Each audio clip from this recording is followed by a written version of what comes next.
think it's very easy these days to kind of devolve into recreational bitterness or habitual contempt and just be a complainer, the type of person who's noticing everything that's going bad but isn't adding to any kind of solutions. So I think right now as a society we're in a stage that Cass and I refer to as the great humbling. I think we see it in our politics. I think we see it on the world stage. We see it every time we pass a homeless person. 25% of homeless people are children. It's just, we're in a mess. It's kind of like when you take psychedelics and everything comes up to the surface where you can see it. And the great humbling is a very necessary thing to go through as a society in order to get to what we envision as a brighter future, which is the great healing. And I think that's what we're starting to step into. I think if you look around yourselves and your community, you'll notice a lot more people turning away from traditional methods of making money and wanting to help, wanting to heal, wanting to serve. So that's the great healing, and I think eventually the great healing evolves into the great harmonizing. That's what I want to do with people. I think that's what we're here to do.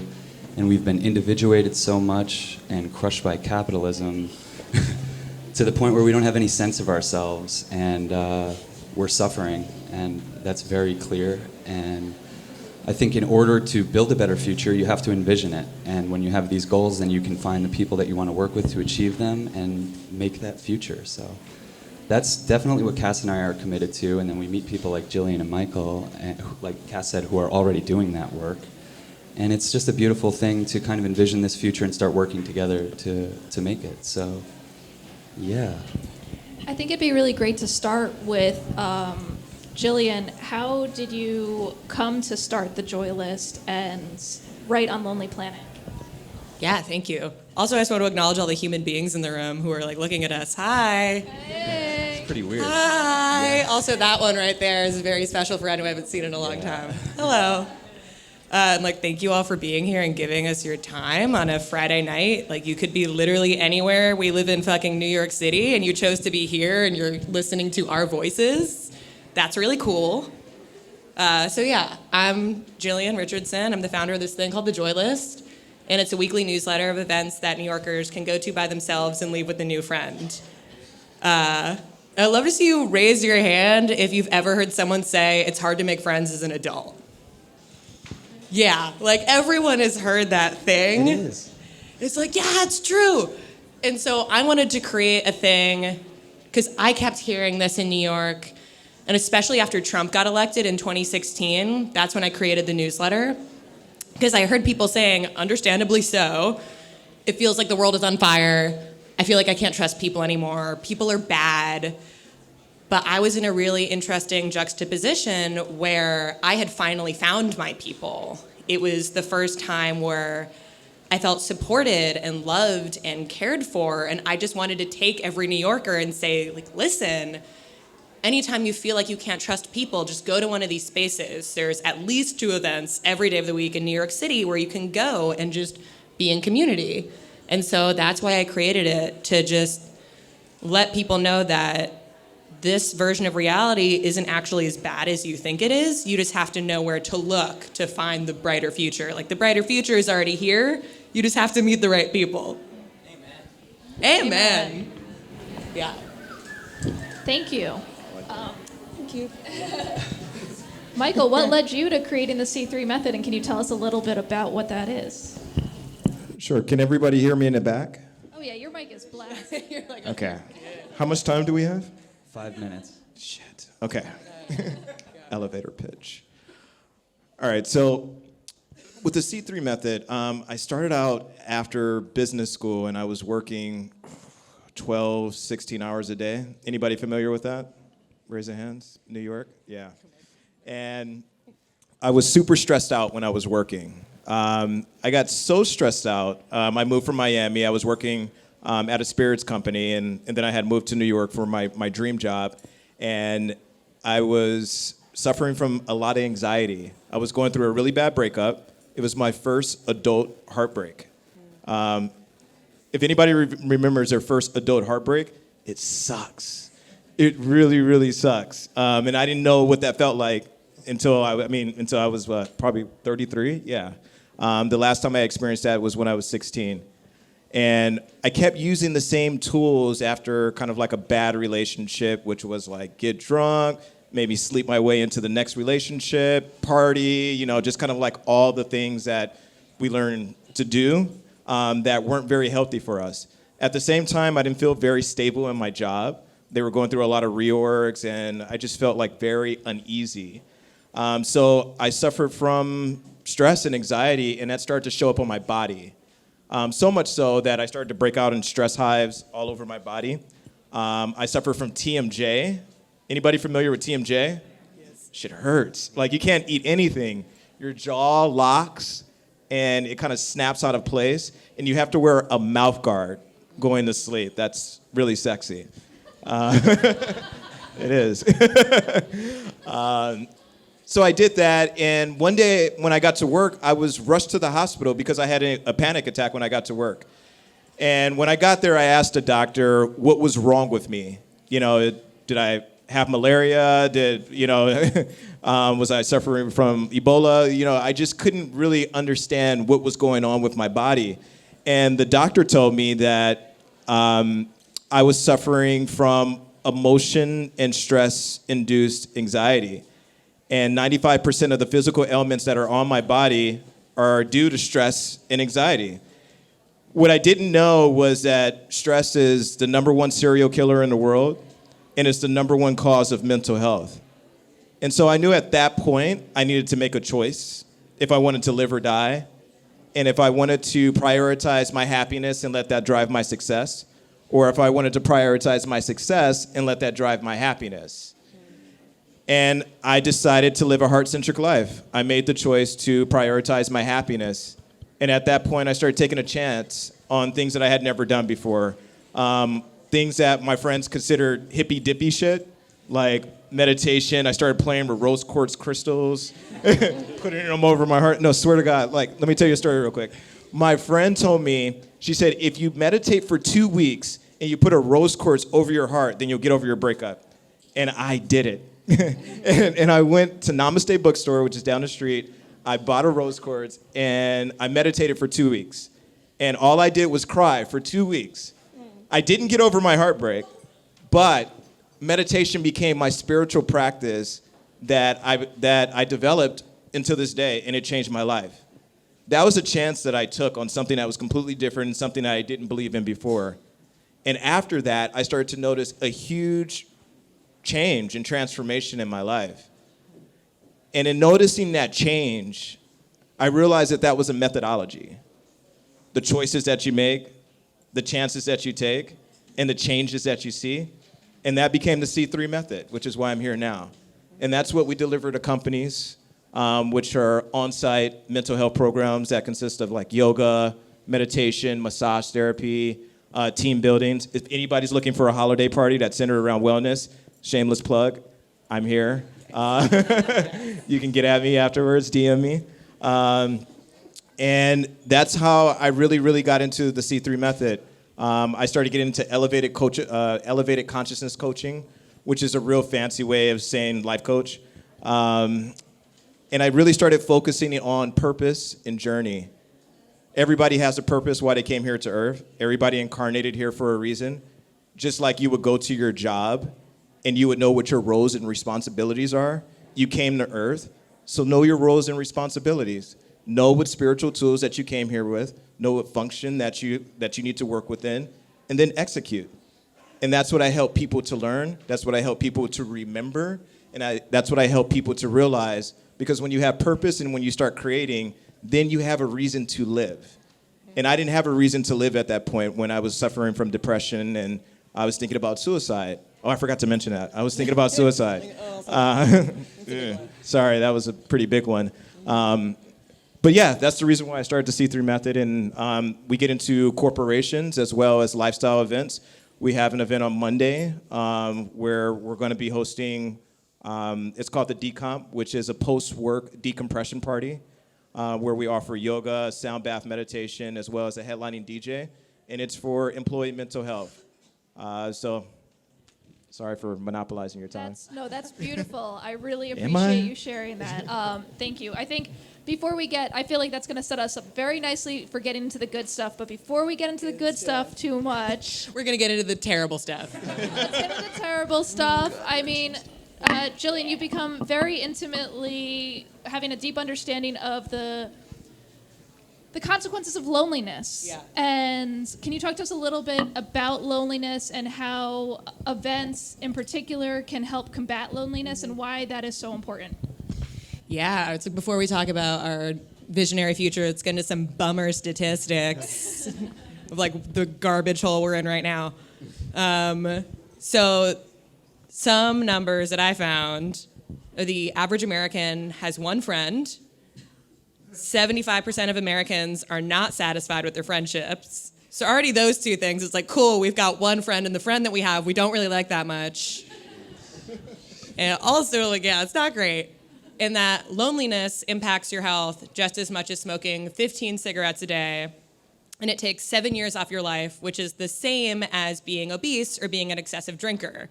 So you think about all those times in health class when your health teacher was harping on the importance of nutrition and the importance of exercise and not smoking, but we were never taught the importance of how to connect with people and how to really form intimacy in our relationships.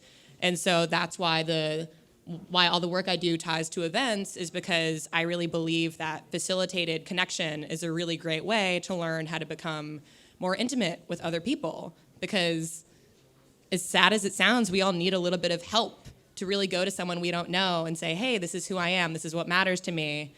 So an example, because sometimes it's kind of hard to understand, like, what does facilitated connection mean, is, for example, instead of just going to a movie screening, you go to a movie screening that's followed by a group conversation or a women's circle or ecstatic dance. These are all things that I feature in the newsletter because they're the things that help me drop my own walls and really connect with other people. Awesome. Yeah. Similarly, Mike, I want to talk to you. Could you share with us a little bit about where you see some problems, where the workplace is falling us short, you know, where they're letting us down? The fact that there is a workplace is letting us down. What are we doing? Like, kill all workplaces. The future is beyond work. I feel like the workplace is letting us down because they're not prioritizing us. They're prioritizing the bottom line, and they're not investing in their employees. They're operating from an old paradigm of go to work, be there at 8 o'clock, leave at 6, show FaceTime, and we don't want to give you much freedom but to do work. When the reality is that the natural flow of the human body is it ebbs and flows. When your peak conditions and your mental capacity can really give 100% productivity. The workplace doesn't allow for that. Some workplaces do. They give flex work hours and they allow you to be more of yourself, and they follow energy rather than time. But I feel like the workplace is really, really letting us down by not investing in us, investing more in the bottom line, and not taking our mental health into consideration.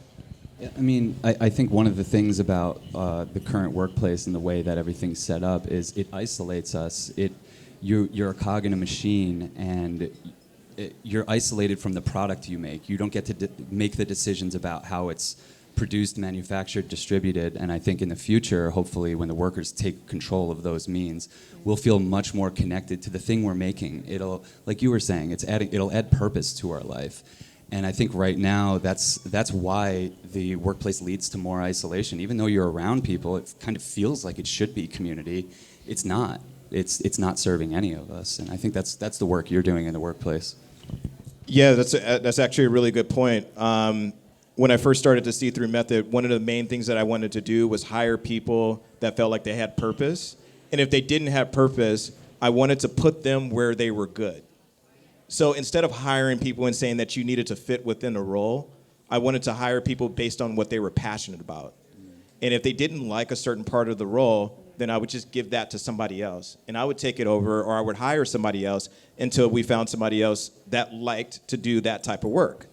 So if we all found, just kind of like to your point, partition the workplace based on what our passion was and based on what we were experts at and based on what we were good at, instead of penalizing people for fitting within a paradigm, but not exactly filling the hole, so to speak, and falling short of that, then I think that we would be a lot better for it. And people will be a lot happier, people will be a lot more productive, and people will be looking forward to actually creating and giving towards the working environment. Yeah, and it seems to be a lot more, it's not just about getting people in the same room, like per work or per event, but there are ways that events can really cater to connection. Jillian, what are you seeing in events that allow true connection to happen? Yeah, I love that question because any event can do tiny things to create deeper connection. It's not like a budgetary thing. A really simple thing that I tell all event organizers is to just remind people of what everyone in the room has in common. So for this room, we are all here on a Friday night because we care about well-being and we care about learning how to make cities healthier, happier places. And so immediately it's like, yeah, duh.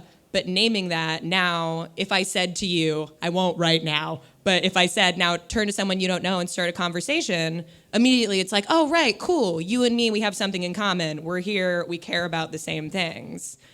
Another really simple thing is that when someone comes in the door, greet them and ideally give them something. And it could literally just be a piece of chocolate or a cup of tea, but just something so that it's not the feeling of coming in and just being in a sea of people all of a sudden, because that's super overwhelming. And it's just nice to know, hey, I see you, I'm happy you're here, welcome. So those are two really simple, free, easy ways to do exactly that. Yeah, and there's like an element of vulnerability that I feel like you've talked about a lot of events where offering vulnerability allows for deeper connection. It kind of feels like the opposite would be true, but how does that happen? You're like, what is that weird magic? Yeah. Yeah, I call it a vulnerability bar. So I host a lot of events where I'm speaking, and to just tell the room of people something about myself that's a little bit vulnerable. It's saying, hey, I organized this event. I trust all of you. I trust you enough to talk about like my history with eating disorders or something like that, because I was anorexic when I was in high school. And if I'm there with the women's circle and I'm talking about this, it's saying, I'm comfortable going this deep. This is a safe place for you to go. And if I'm not willing to do that, then nobody else in the room is going to be willing to do that either. So if you want to host an event where people feel really safe, you've got to be willing to get yourself a little uncomfortable. And vulnerability leads to compassion, which leads to deeper connection. Yeah. I think one thing being friends with you that you give us permission to do and kind of give us, the vision to do is deepen your friendships. If you do only have that one friend, like she said, 75% of people have, why don't you want to deepen that relationship? I think that's kind of where we're all going, and I think that's what's going to get us all much more connected and more compassionate beings, is getting more vulnerable, digging in, getting deeper with our friends. That's where it starts. For me, a big thing was getting deeper, getting closer with my family. It all starts at home. It's like discovering the mushrooms, discovering meditation, discovering this whole path of spirituality got me connected to myself, and then we could radiate outwards and deepen the connections we had. It starts with our family, and then it extended to our friends, and I think it can extend to the workplace too, even though that seems weird the way the workplace is currently set up. I love the question, first of all, because I listen to Renee Brown a lot, and she says that you're not confused, you're scared. And one of the things that I remember about one of her TED Talks was that vulnerability, when you show vulnerability first, it gives other people the permission. And when you hold space for other people to be themselves, then they can fully step into that and show their true, authentic selves. And there was only one Buddha, there was only one Jesus, there was only one Elijah Muhammad, there was only one Mary Magdalene, Saint Germain, and these people felt seen, and these people felt vulnerable, and they gave permission, and we can just go on and on, JFK, Martin Luther King, just like all these people gave permission to everyone around the world to fully step into their true, authentic selves. And they had an impact on millions and billions in lots of generations. And so when people ask me about vulnerability and giving permission and holding space, I tell them about the knock-on effect of being able to impact lots of different people, millions of different people, just by being yourself. That's beautiful. Are you seeing any part of your work in the C3 method that has like the most promising progress? Like what do you see the most relief? Is there something that people seem to connect to most that you're bringing into their worlds? A psychologically safe environment. One of the things that we learned with the C3 method, is anyone familiar with the Aristotle Project at Google? The Aristotle Project at Google, they were trying to find the perfect team. Was it all women? Was it all males? Were they MBAs? Were they doctors? Was it a juxtaposition between the two? They went through a lot of different permutations trying to find what the right mix of a team, the perfect team would be. And they found some luck, but not really, but nothing that was sustainable over time. They stopped the project. They went back to it about a year later, and they picked it up. And one of the things that they found was a successful team. What that successful team is they started off the meeting. They kind of, just talked for a while, kind of like how we were doing, just having a conversation. About 15 minutes into the meeting, then they started talking about work. 5 minutes after that, they started talking about, what did they do over the weekend, just kind of everything that didn't relate to kind of work. But everyone who had a chance to speak, they had at least 2 minutes to speak, and they felt they had permission to completely be themselves. A lot of times we leave a piece of ourselves at home when we go to work. Where do you think that piece is? What do you think it does? You think it just follows you around? You're losing a piece of yourself every time you go to work and you leave it at home. And you're losing small and little pieces that eventually add up to exactly who you are. So it's extremely important. What they found with the Aristotle Project was giving people permission to speak, giving people permission to be themselves, and not taking everything so seriously, going with the ebb and flow of a conversation and with the workflow, and that's really important. And people are less scared when they're like that. And I feel like when we're less scared, we can transcend consumerism, and we can start to melt borders and boundaries. And that's the brighter future I want to live in. And what does that feel like? It feels like Halloween. It feels like 4th of July. Like, why can't Halloween be every day? Like, what the fuck are we doing? Like that Feels like Burning Man. Yeah, exactly. It probably. We haven't been to Burning Man yet. Maybe. Me in tutus. That was an experience. Yeah, being yourself, self-expression, unapologetic. Really, I mean, Jillian, for you, what do you see the future being? Like, what is your dream for this brighter reality, especially when it comes to community and events? And tell us what's going to happen, and tell us what should happen, please. Oh my God, what a question. Jesus Christ. Okay, short term, I just think my dream for a brighter future is one that people aren't afraid to admit that they want connection. That I feel like right now there's so many people who are scared to even tell a friend that they want to see them more regularly, to ask publicly for help. Like there's this deep-seated idea that we have to be these little robotic, self-sustaining individuals, and that any outreach for help is weakness or not okay, and that no one will want to help us. And a thing that a lot of my friends have told me over the years is that just because we've been in a relationship, they've gotten more comfortable asking for help. Because anyone who knows me knows that I publicly ask for help like almost every day of my life. I'm just constantly asking for help. I'm a woman who works solo. Like, if I didn't ask for help, I would never get anything done. So that's just one thing of realizing that we're all interconnected people and that people want to help us because it feels good when we help other people. So why are we so in our ego and righteous that we think that no one could possibly help us? So that's a really short-term vision. Well, I love that.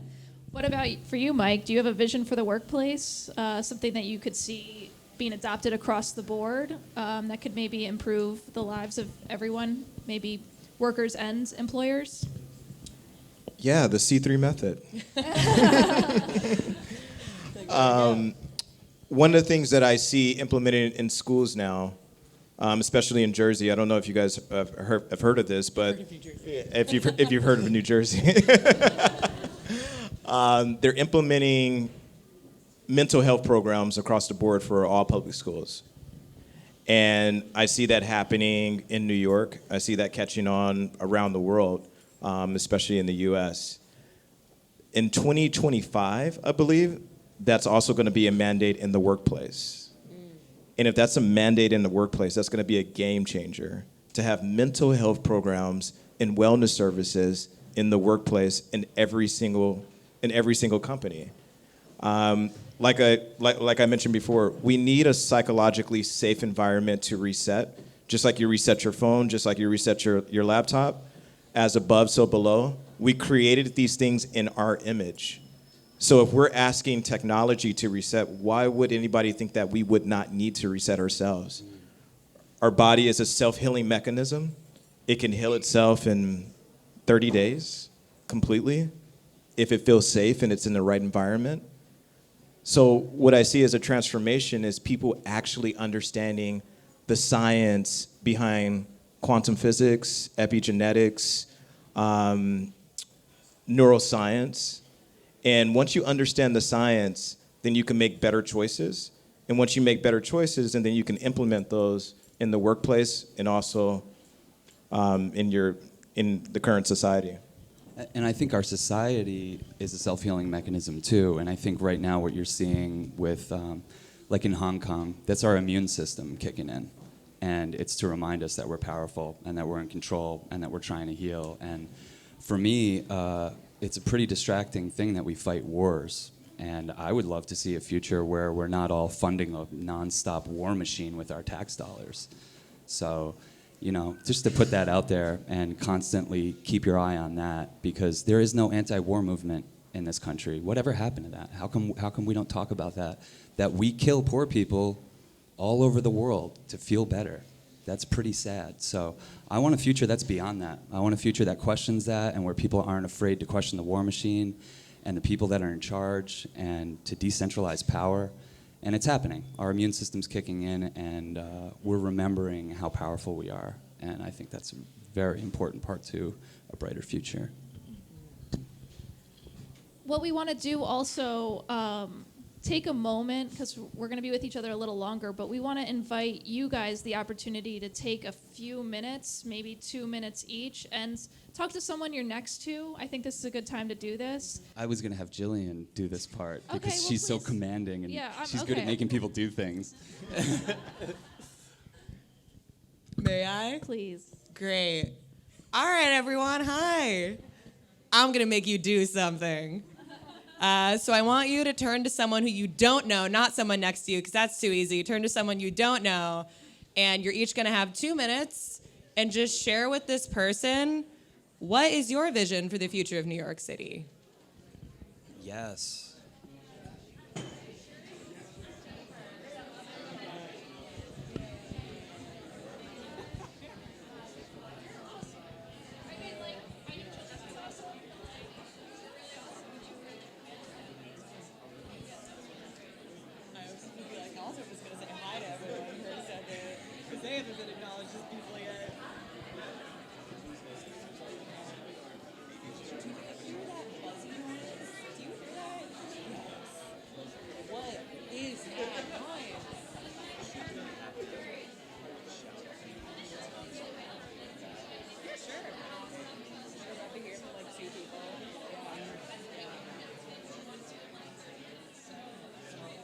I'd love to do share what your partner said. Yeah. Wait, what?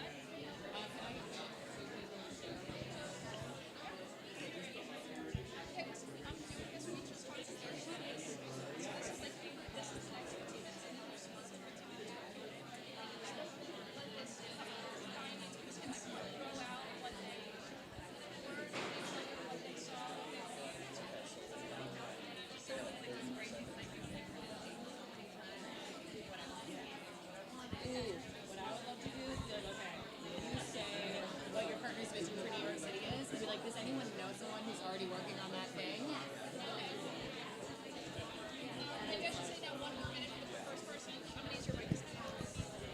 One more minute for the first person.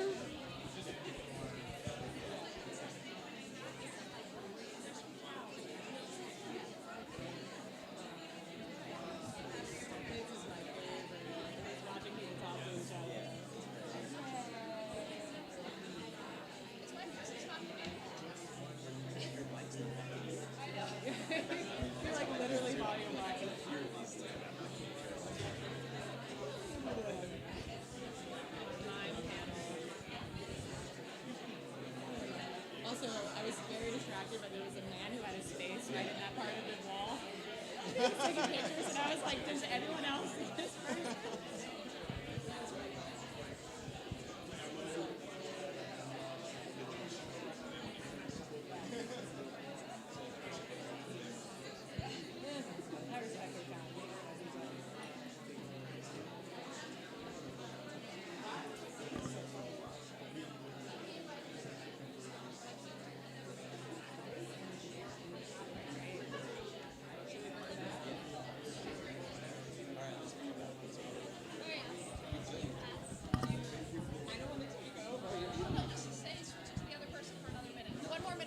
I think we're just gonna.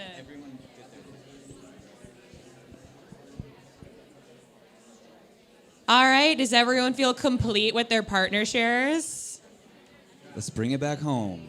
Hey everyone, if you can hear me, clap once. If you can hear me, clap twice. If you can hear me, clap 3 times.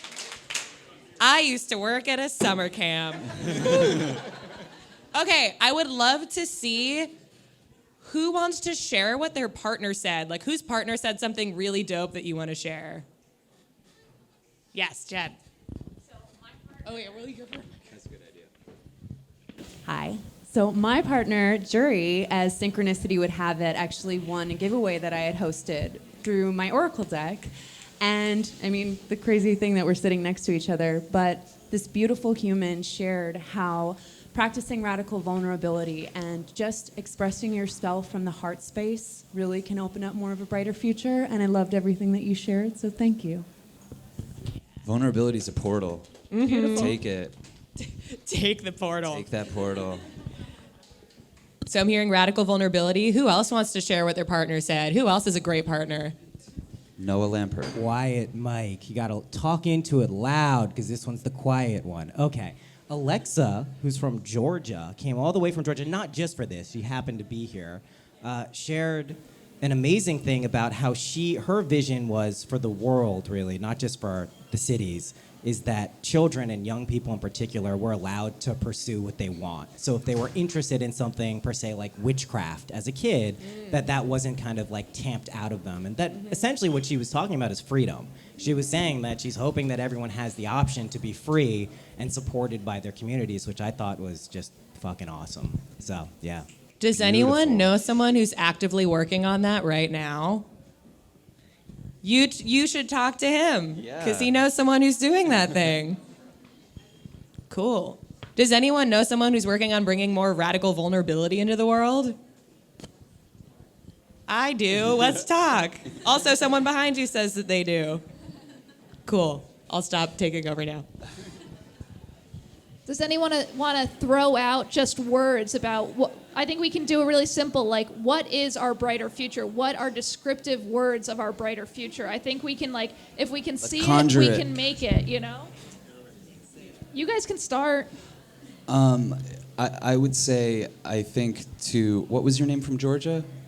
Alexa's point, I think education has a big part to do with it. And I think right now our education is kind of a pathetic job training program, and it doesn't teach us critical thinking, which is why there's a war machine. And I see education being something you do through your whole life. Like, I think the future is like the dopest psychedelic continuing education course that you've ever seen at the best college ever. And I think with generations of investing in that as opposed to a war machine, that leads to natural diplomacy. I think that's kind of key, is that we reinvest in education and we rethink it and we teach critical thinking as opposed to these absurd job training programs. I know my education was bullshit. It was steeped in white supremacy. It was fucking gross. It was trying to teach me to go get a job and be like the others. And I don't want to do that. It's not cool with me. It crushes my soul. So I think this is part of having a revolutionary confrontation with your spirit and saying, what do you want? What do you want me to do? What should I be doing here while I'm on this planet?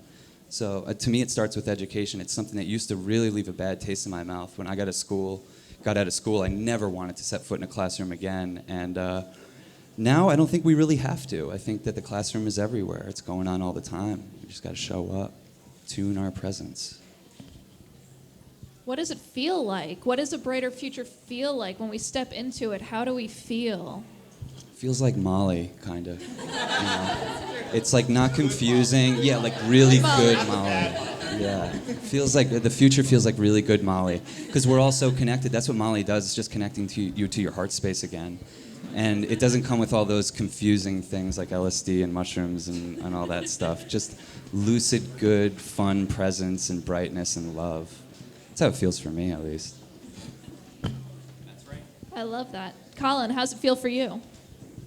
Yes. It feels like really embracing the moment of being alive, which to me is integral in acknowledging that one day you will die. And I think that in our culture, we try to escape the idea that we're going to die, and I think we're in this perpetual denial of death. And I think by having a healthier relationship with death, that perhaps we could see the potentiality in every moment more and see how important it is and what a miracle it is to be alive in this moment. So that's really, I guess my question is, how do we bring a healthier relationship to death and sort of use the reflection of that in life, you know? How do we bring that into, because I feel like the second you really embrace the idea that you're not going to be here forever, it instantly compels you to want to connect and embrace your community and your family and your lovers and your friends. So I feel like that's like a big blind spot. I feel like our denial of death is prevents us from making community. I don't know. Curious what you guys think. Can I give a quick book recommendation? Okay, there's this amazing organization called Death Over Dinner, started by this dope man named Michael Hebb. I think it's deathoverdinner.org, but you go to the website and it asks you a few questions and it gives you a step-by-step guide to creating a dinner party with your friends where you talk about death. And it does it based on how deep you think this particular group of people would want to go. So it's like, I want to do this with my colleagues. I want to do this with my family. I want to do this with my best friends who are willing to go super deep. It's such a well-designed website. It makes it so simple. And it's just like, you get to talk about all this difficult shit that so many families get torn apart because people die and they have no idea what that person wants to do with their body or if they want to be resuscitated, if their will's taken care of, like all this stuff. And so it's like, let's get together and talk about this shit. Good question. Really good. I have a small plug. There's a book called Many Lives, Many Masters by Dr. Brian Weiss. And what it goes over is literally the death reincarnation process. And it talks about past life regressions. And that was the second book that I read after The Mastery of Love by Don Miguel Ruiz. And what that book allowed me to do, Many Lives, Many Masters, was to really understand death and that we never really die and why we keep reincarnating and what we get every time we pass away. So we're walking embodiments of God consciousness, and we use this physical spacesuit called the human body so that we can experience touch, smell, what's it called? Walking, running, eating. I don't know. What do people do? Heartbreak. Yeah, exactly. All the five senses. And that's why we use the human body. And once we understand what that process is, then you remove and eradicate the fear. and then you understand kind of what your purpose is and what the process is and how you keep redefining and refining your soul through experience.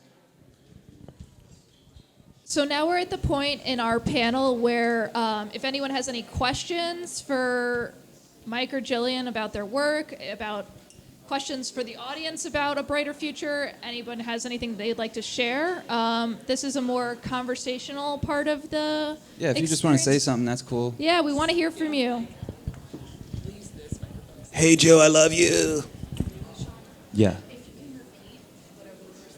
I'll repeat whatever the person says, or they can come up and, okay, cool. Does anyone have any questions or comments or anything like that?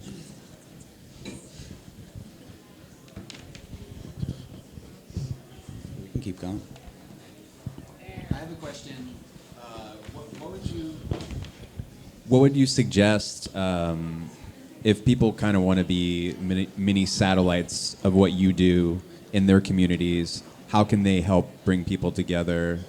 What do you suggest, like a simple starting point? So Great the question was, what are simple ways that people can bring people together? And I would say one is to just create something consistent. I forget who I was talking to, so I apologize if it was someone in this room. But he was saying that a friend of his, she really wanted community. She didn't belong to a church. So she was like, I'm going to make up a thing called Pizza Church, where every week I buy pizza and literally anyone who wants to come to my house can come over and eat pizza with me. And that's it. And she has a ton of people showing up at her house every week. Because this is a thing I talk about in my book, is people are just so hungry for literally anything that meets consistently, where you can deepen relationship with people. So you could just be like, hey, I'm going to be sitting on the fountain in Washington Square Park every week, people watching. If you want to come hang out with me, you can. Just to put it out there, that's one really easy thing. That's super low commitment. But also, just email me, look at my website. My website has a ton of resources for people who want to get more into community building, who want to create spaces to connect. The website is joylist.nyc, and there's a little resources tab. And if you're not from here, there's a tab to add your city. So when the newsletter does come to your city, you can just blow it up, help me out, help the world be a less lonely place. Also, you should buy my book. Yeah, really. Jillian wrote an amazing book called Unlonely Planet, and you should definitely read and review it on Amazon. Definitely review it on Amazon. Review it even if you don't read it. Yeah, even if you don't read it, you can still review it, which shouldn't be allowed, but you can do that as well. Jennifer. Hi. This microphone is terrible, so sorry. I'll try and be as loud as possible. Michael and Julian, so common thing a lot of people reach out to me about is fear, right? Fear of judgment, fear of not being accepted, that anxiety that you put yourself out there and immerse yourself in a new thing, and then you're rejected. How would you suggest a way to transcend that fear? Just a simple shift in mindset, anything that you can offer for somebody that may be a little anxious about that kind of thing. Yeah. So the question, how do people get over the anxiety of being rejected, especially in social situations? So in our culture, we talk a lot about romantic rejection, and it's super normal to be told yeah, you're going to go on dates, and it's going to be kind of awkward, and you're not going to find the right person, and it's going to be weird, but for some reason we accept that is the norm. But when it comes to friendship, and I've been one of these people, it's so easy to go to one event and it'd be like, I didn't really have a good interaction with people, so fuck it, I'm just going to stay at home by myself and never talk to people again. Or I went on one strange lady friend date and we didn't vibe, and so now I'm just not gonna do that anymore. Because there's a lot of shame, like you said, around loneliness, and it's not talked about a lot. We talk about dating and how hard it can be, but people feel embarrassed about how hard it can be to make friends, and so it's kind of this secret that we're all carrying, but we all share the secret.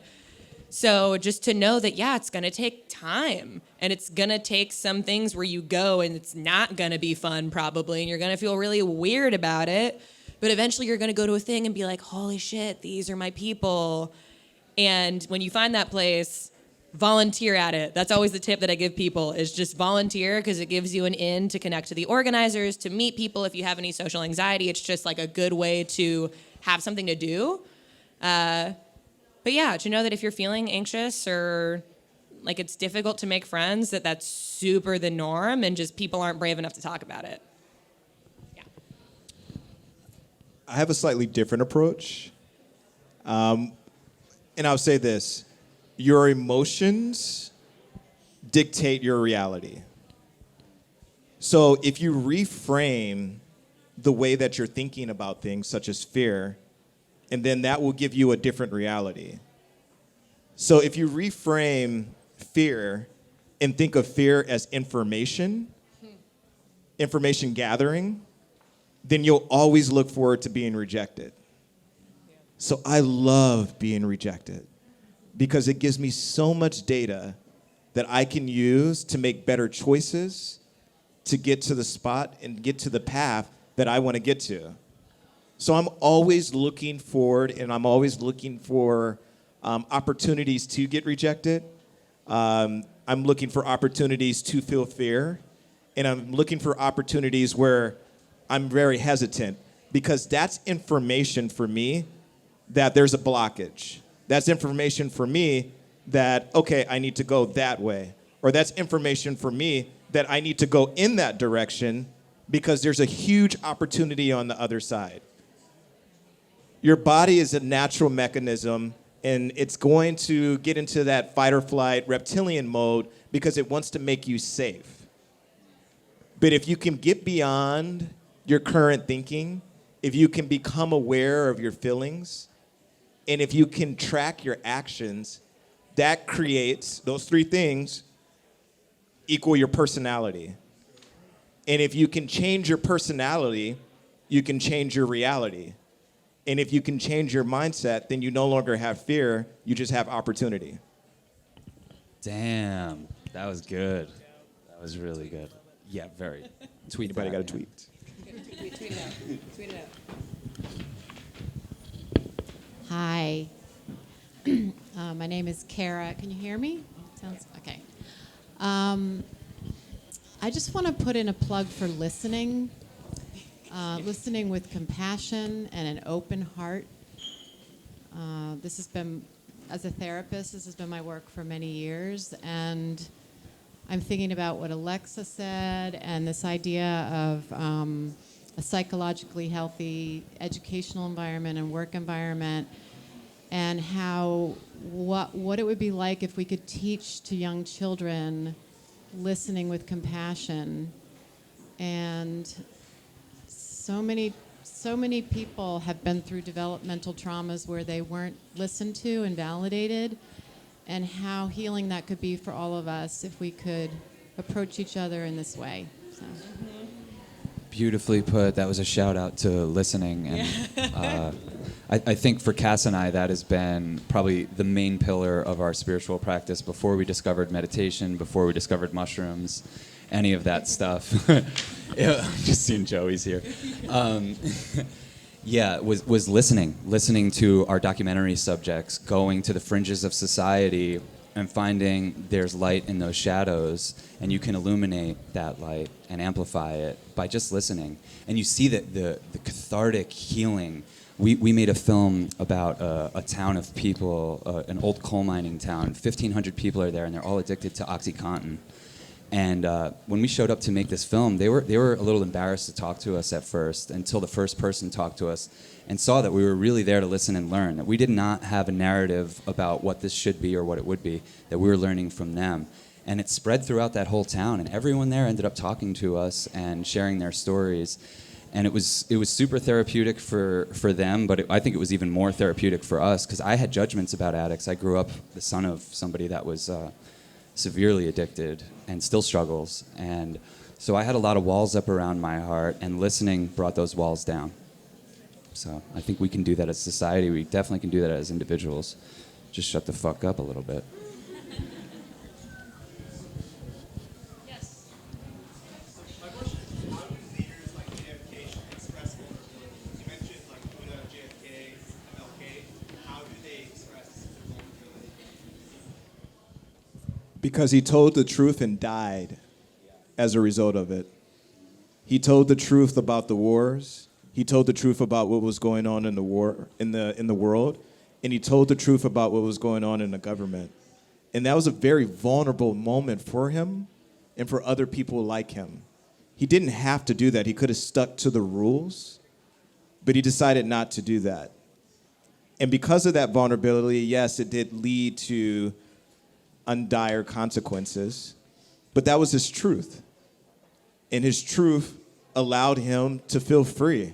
And so many other people. JFK was just one example. I mean, look at Jesus.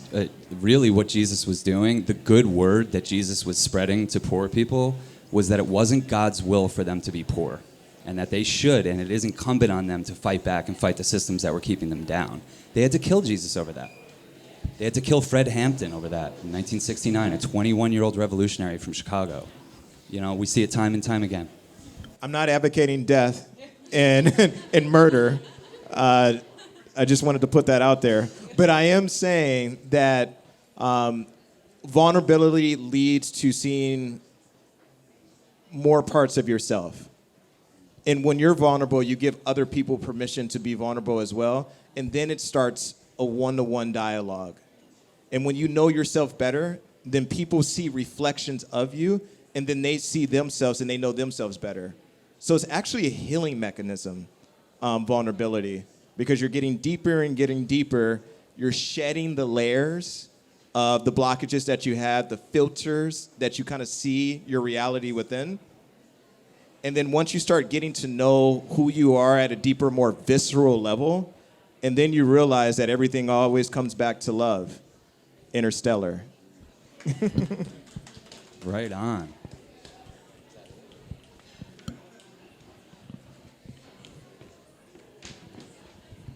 Hi.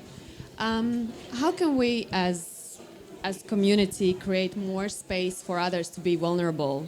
Because, for example, when I was depressed and sharing with someone that I have these thoughts of, well, it's better to be dead, it lifted up a ton of, like, just a weight from my shoulders, and it was just from talking to someone.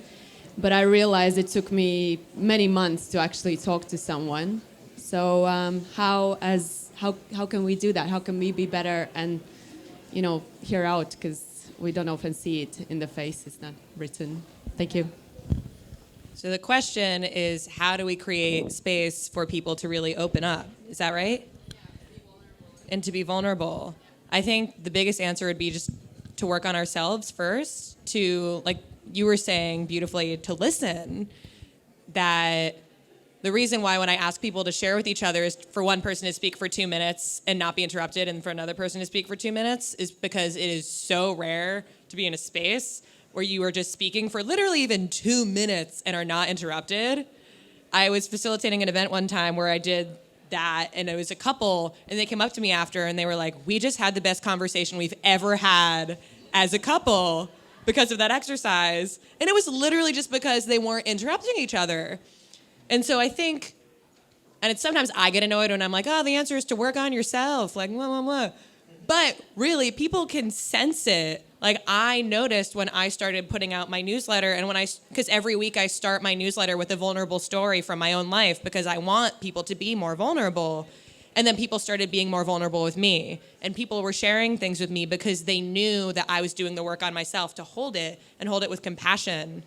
So yeah, I think that it starts with all of us, and to just listen without interruption, and then do what I did with you, which is to kind of rephrase what you were saying and say, is that right? Because sometimes we'll rephrase something to someone and actually we'll be wrong. Or they'll say, actually, that is what I said, but I didn't mean that. I actually meant this thing. But we typically don't give people the opportunity to do that. We probably have time for one more question.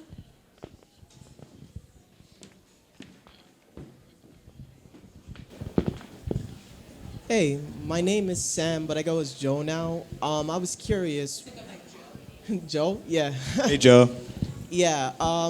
What is your most craziest synchronicities throughout your life? I'm having a crazy synchronicity right now because I've been at home smoking pot and listening to Lou Reed all day, and the first thing I wanted to do when I got up here was honor Lou Reed, and Jen's wearing a Lou Reed shirt. So I can only speak to what's on my mind right now.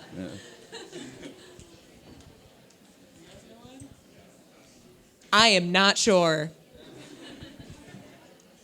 I'm not sure either. I'm a walking synchronicity. Yeah, synchronicities for me happen all the time, every day. It just becomes part of your natural life. And when you start looking at the signs, and you start looking at the universe in terms of, or your reality in terms of numbers, sound, and letters, then you can start to put together a lot of synchronistic parts of your life. So I'm sorry, I can't give you like a specific example, but what I'm encouraging everybody today is to go out and look at the different sounds, the different images, and the different number kind of configurations, and then you'll start to put together a puzzle piece that the universe is trying to give you, which are synchronistic moments. I feel like the future is one big synchronicity, and right now we just have a little bit of those puzzle pieces, but like it's happening, and it's gonna feel like, you know, that when you're on psychedelics or in a very high place, and you just that oh duh feeling about everything. I feel like that's what the future kind of feels like too, like duh, of course. Well, with that, thank you guys so much. Thank you. Peace and love. Peace and love.